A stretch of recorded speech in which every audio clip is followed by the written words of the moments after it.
Greetings, everyone, and welcome once more to the Dracovin Empire. Are you ready to dive into the worlds of Golarion once more, the setting of the Pathfinder role-playing game system? Because if you are, I'm ready to teach you and guide you. I can open up the gate and be your guide and host, taking you to Golarion and showing you some things. So, grab my hand. Remember to give a little bit of a tip and support here to your co-host and guide by liking, subscribing, and the bell. We are traveling through the gate, through the universe, to Golarion once more. Alright, now we can go to a few places, but I'm taking us particular to TNZ, because this is where we must find the most friendly versions of those who we seek. Hungerseed. Hungerseed, Onispawn, Halfling, those descended from the Oni. We will learn of them there. If you are ready to learn, we shall begin. And great places to start is, of course, information. And there is some older information and newer information. These two books here. While Blood of Fiends technically has our good friends, the Half-Oni, in this point in time, in first edition, they were technically a subgroup of Tiefling. So keep that in mind.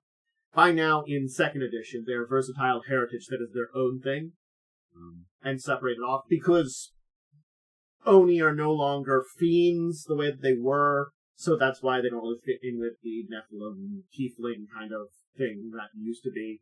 So we've evolved where they are on the spectrum, just so, keep all of that in mind.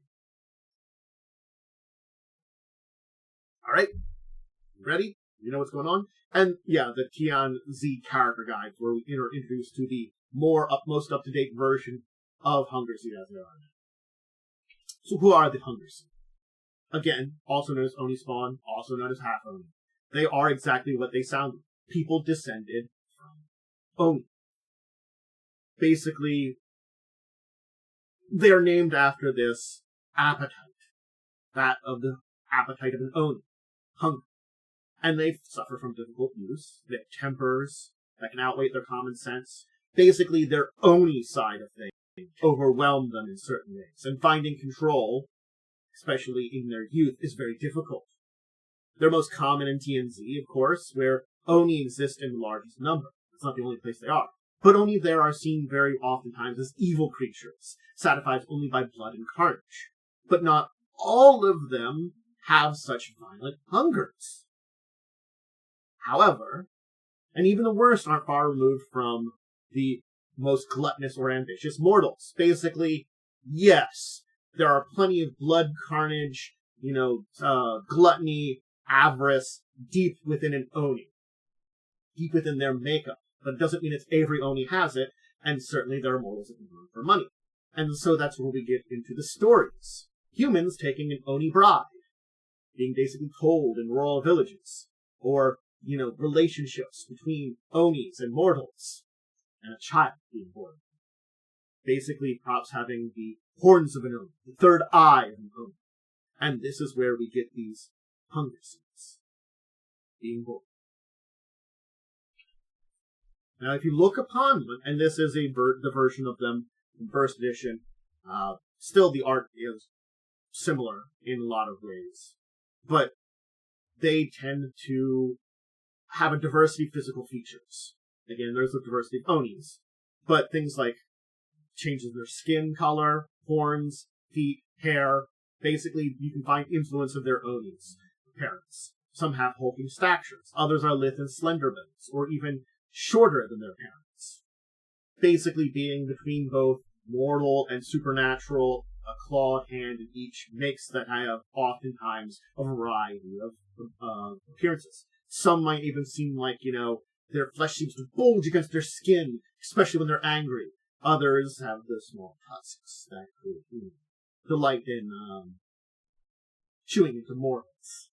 Again, that comes down to attitudes in a lot of ways. And that's another thing that has to be discussed when we talk about them. Because there is a deep nature of violence within them in a lot of ways. They are drawn towards things of physical nature, struggle with feelings of hunger, a quick rage, which oftentimes leads to violence.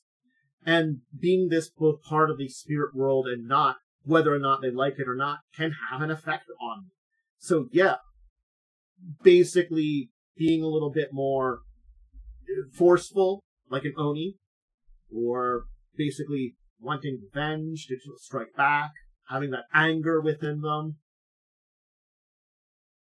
It's this basically hunger of the Oni deep within them that all of them have to fight against. Whether or not they embrace it or not is up to the individual, but it is a thing deep in them. Now, they do inherit some of their magical abilities of their Oni kin. Depending on the older edition and the newer ones, things like transforming into a larger Oni form, illusionary disguise, blasting powers from their third eye. I do not know the full extent, of what we're going to have, especially when it comes to second edition versions of it, through the ancestry feats, what will be granted upon you. Meaning that when you do have, like, the Tempest Gaze Oni form and stuff like that, so most of these abilities do tend to still be there. But again, these abilities do reflect the Oni. It depends on the type of them. On Golarion, well, yes. Most Hungerseed come from Chuye. Chuye is controlled by Oni.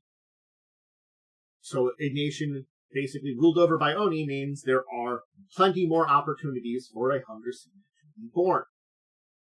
While Hungerseed can occupy almost profession there, combat sides basically complement their Oni heritage, and many of them do feel safer in Chuyu than other regions, because there's misconceptions with their lineage as being kind of like, they're not quite monsters, blood monsters, and kind of being like uncontrollable anger, murderous kind of things. There is misconceptions, The look upon Oni, and a lot of things that Oni tend to do, again, not all of them, but a lot of them do, gives that kind of misconceptions. But they're also not in place in Chuyu.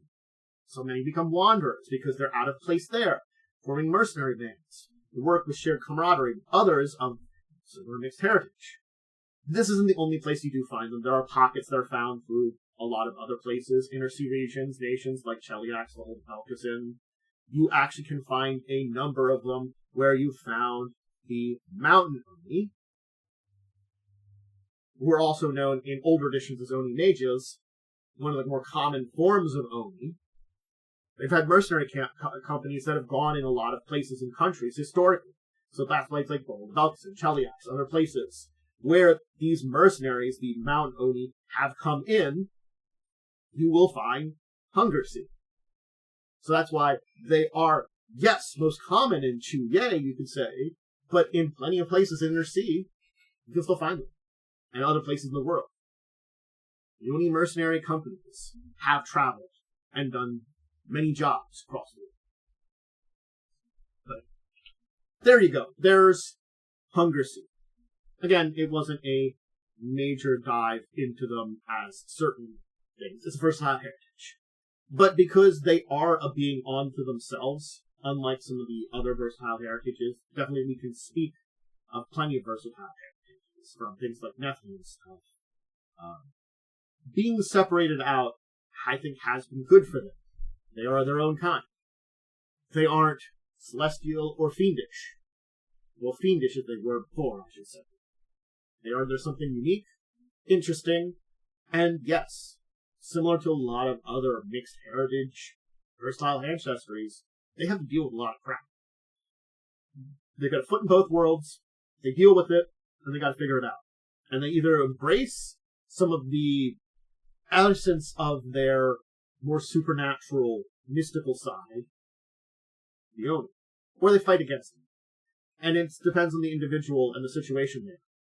Certainly speaking, your average Hungerseed probably doesn't want to go through more debased versions of feelings that they get from their Oni side, but it's the same way with probably their Oni parent. They probably had their own urges and stuff and fought against them, especially if they got into a relationship with together, in order to be born in the first place. But it doesn't mean that parent will help them with these urges. It's a situation onto them own. And I think that's where a lot of the storytelling can come in.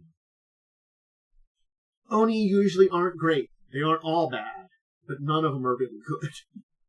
I think that would be a very big rarity. It's kind of like a nature to them in a lot of ways. So, we will have to do a video on Oni in the future, but for now, Hungerseed, the children of the Oni. I hope you enjoyed it. But that will be it for this video. I hope you enjoyed diving into it. Remember, check out all my other videos over on my YouTube side of things, or check me live, whether I'm recording stuff or chatting about stuff, tabletop related over on Twitch. That also includes some gaming streams I tend to do over there for some variety gaming and other stuff with friends. Live plays of TTRPGs, discussing tabletop, which is on Saturdays at 6. All the tabletop stuff goes up on the YouTube side. Schedules for uploads, streams, all that stuff goes up on my social media. Discord, Blue Sky, X/Twitter, and my YouTube community page. You can always go check those out, updates on what's going on with me, and especially, I put them in order of importance too. Cat pics, life pics, all life stuff, all that stuff. Go check it, learn about it, see what's going on, know the schedule. Alright everybody, again, reminder, like, subscribe, ring the bell, let me know what you think of Hungerseed. Have you played one, either in the old editions, which would have been technically a Tiefling, or this new version of it in the First Law Heritage? I do think it's a more interesting upgrade to it, and they got the kind of unique respect that they deserved a little bit, being their kind of own version of stuff. Let me know what you think about all this, or having a character on this. Played me. Alright, I'm going to go hang out, do some more videos, all that kind of stuff. Until the next time, I bid all of you a deep and wonderful farewell.